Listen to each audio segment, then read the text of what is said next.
करून जमा केलेलं राखेल हे काळ्या बाजारचं नाही. मग ते दुसरा वकील आणि कोर्ट म्हणे डायऱ्या काय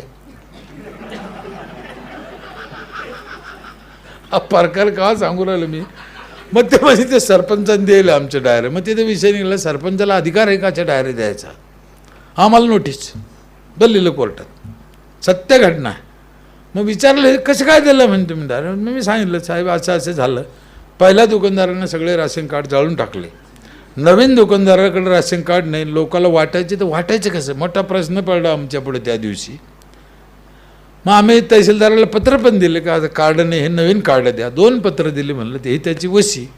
पण साहेबाला वेळ नसल्यामुळं काय कामामुळे ते मिळते म्हणलं. ज्या दिवशी आम्हाला राशन कार्ड मिळेल त्या दिवशी आम्ही आमच्या डायऱ्या जाळून टाकू म्हणलं बा. पण वाटायला तर दुसरा इलाज. कोर्टाने शाबासकी दिली आम्हाला. काय ग्रामपंचायत हुशारी. मला काय सांगायचं तुम्हाला लक्षात आलं.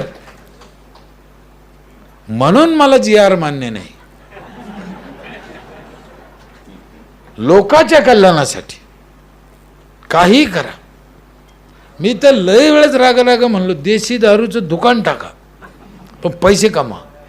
आता तुम्ही म्हणून दुकान कसं काय टाका. मग एनओसी कोण दिली.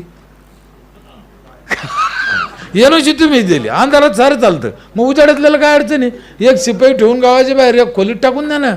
5,000 रुपये रोज येईन ग्रामपंचायतला. सत्य लपवायचं नाही. आता ती वेळ आली. आता मी दुकान टाकायचं असं नाही म्हणून राहिलो तुम्हाला. तुम्हाला टाकायची तर तुम्हीच टाका ना. मग उत्पन्नावर सरपंच ग्रामसेवकाला माझी